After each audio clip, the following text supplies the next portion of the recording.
Film Club. Thank you very much for joining us for another episode of Film Club. I'm one of your hosts, Andy Harrison, and with me, as always, it's Andy Donaldson. Good afternoon. Andy, every week in Film Club, we invite the lovely people at home along to watch a film with us, and this week we've invited them to watch Blowout.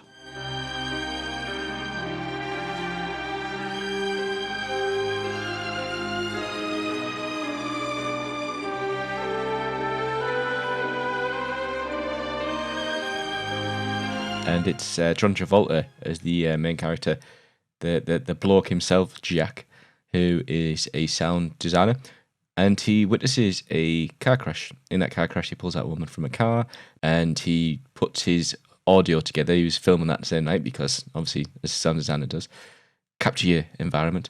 And he tries to put that together with the footage, and he comes across a conspiracy of the blowout of the tyre.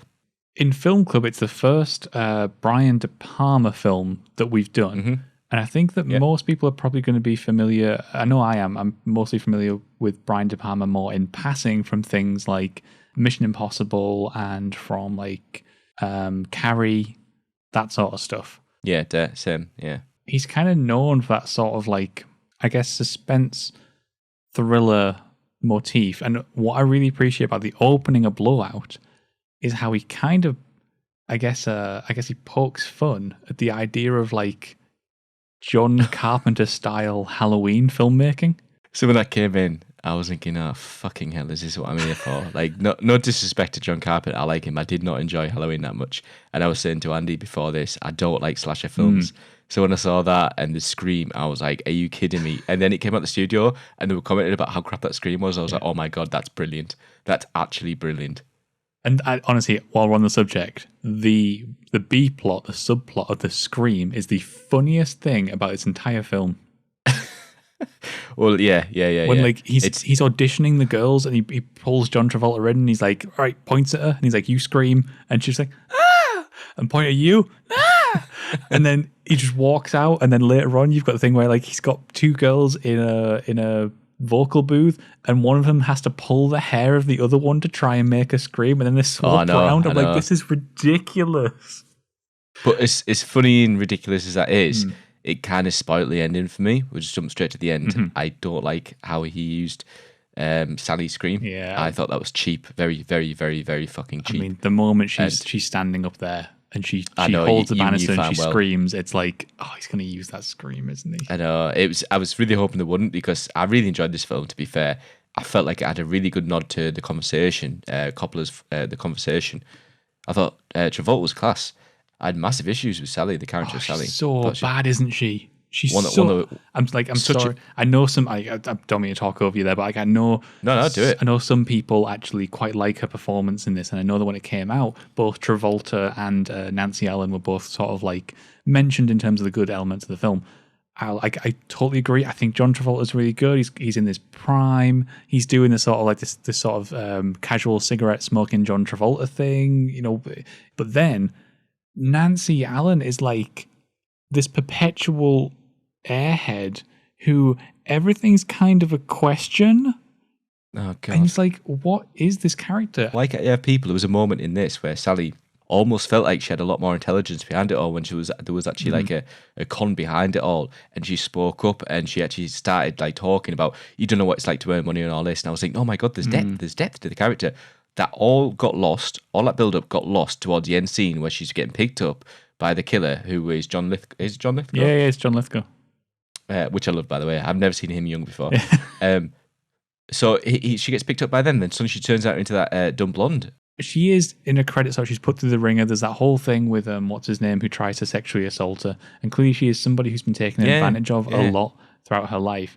But also, there is so few redeeming elements to her character. There's one sort of little scene that stays in my mind. It's where she starts to get sort of like energetic and passionate about makeup, and I was like, oh, is that going to be your thing? Is that how you guys are going to bond? You know, he loves doing sound effects, you love doing makeup, and you kind of want to do it for Hollywood. And there's sort of a passion here about creative industries. It doesn't kind of go anywhere. I get that they're both sort of like, they're both trying to repent, they're both trying to like make up for past mistakes. But yeah, I totally agree. I think she's a weak element in this film. Travolta, as he mentioned, he was great. I felt he was always calculating, always thinking ahead. Even that scene where she's saying, "Oh, I'm meeting up with something." He's like, "Well, he hasn't spoken to me. The phone's been like that. No, there's something wrong." And he's got a past as the police officer. So past Travolta, we mentioned before, John Lithgow.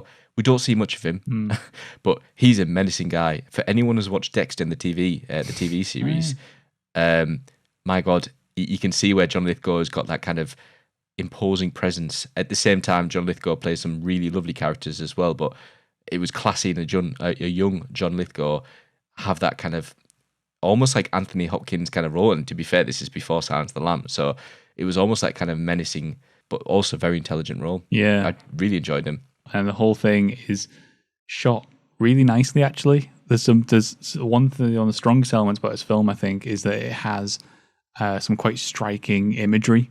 There's some moments, the one that triggered me to think about it here is that John Lithgow, when he strangles the girl in the bathroom, and we get the shot under the stall of her feet, sort of hanging, and the camera sort of tracks out.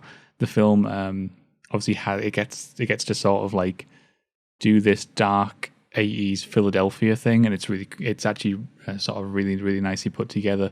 Funny enough, it's shot by a guy called, I'm going to butcher this, Vimo Zsigmond, and he's the guy who shot The Deer Hunter. Remember we were talking about The Deer Hunter? Oh, no way. Similar thing. He's very, very good at shooting landscapes and putting sort of characters within a very distinct environment. I love it. I thought the music was very 80s. I loved the music. It was very to the time. There wasn't anything that really stood out apart from the fact that it was just when the scene was moving on and was a transition, I was like, yeah, I'm fucking digging this 80s. But the sound design was really cool. Obviously, the Travolta's character is predominantly a sound designer.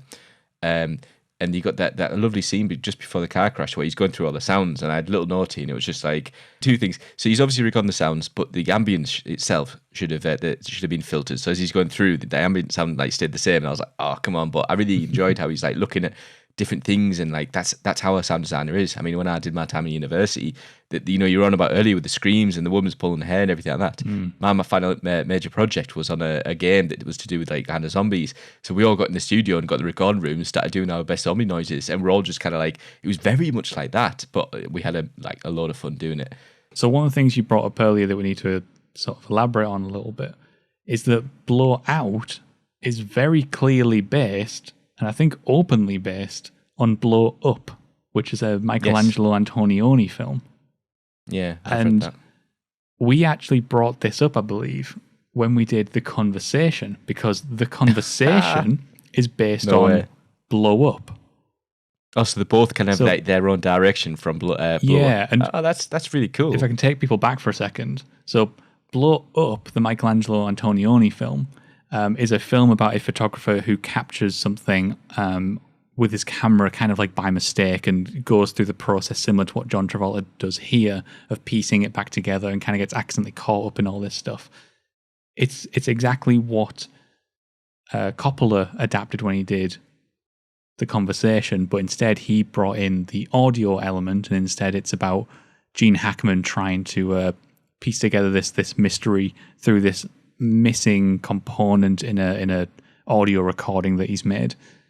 And then it's interesting here, Brian De Palma, like, from what I can tell, when Brian De Palma made Blow Out, what he's said is that it's based on Blow Up, but instead what he's done is he's taken photography and he swapped it out for audio recording. My only problem with that is that that's what The Conversation did. Yeah, I was thinking, what's the difference between this and The Conversation? Besides, obviously, it does make it makes it's almost like a remake. It makes the three of them feel quite similar, and I mean they are very, very similar in terms of their structure. The three of them are very similar.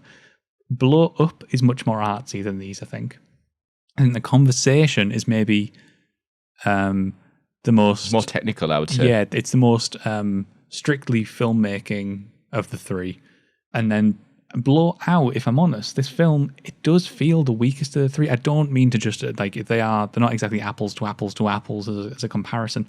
But Blow Out does feel the weakest of these three films in terms of if somebody put the three of them down in front of me, which one do I want to watch? I'm probably not going to go for Blow Out again. I found this very fun. I found it easily the most fun out of the three, but fun is an interesting. So fun is just like, oh yeah, let's watch this. It's a good film. Yeah, it's easy. The Conversation, which is easier. The Conversation, which is probably my favorite. I've not seen Blow Up, to be fair, but The Conversation is a lot more technical. It's a lot more straight edge. You have to be very in there, very in the moment, and kind of very into Gene Hackman's character, which is easy when you're watching the film, but you have to be in the mood for it. Yep. No, I totally agree. I think for me, Blow Up is still sitting at the top of that pile, very closely followed by The Conversation. The Conversation brings a really cool, unique voice to the whole thing. Blowout, I totally agree. It's not a bad film at all. It's fun. It's easy to watch. There's some lovely cinematography going on. John Travolta's excellent in it, and it's sort of like it's relaxing. I agree. But anyway, there is Blowout. You can let us know in the comments below what you thought of Blowout, or you can hit us up on Twitter, as always. But Andy and I are going to be back once again next week, where we're going to take a look at not a film next week, but instead a very special episode, because for us, it'll be our 200th episode of Film Club. Cracking. So, cheers, guys. Until then, get watching. See you all later. Bye.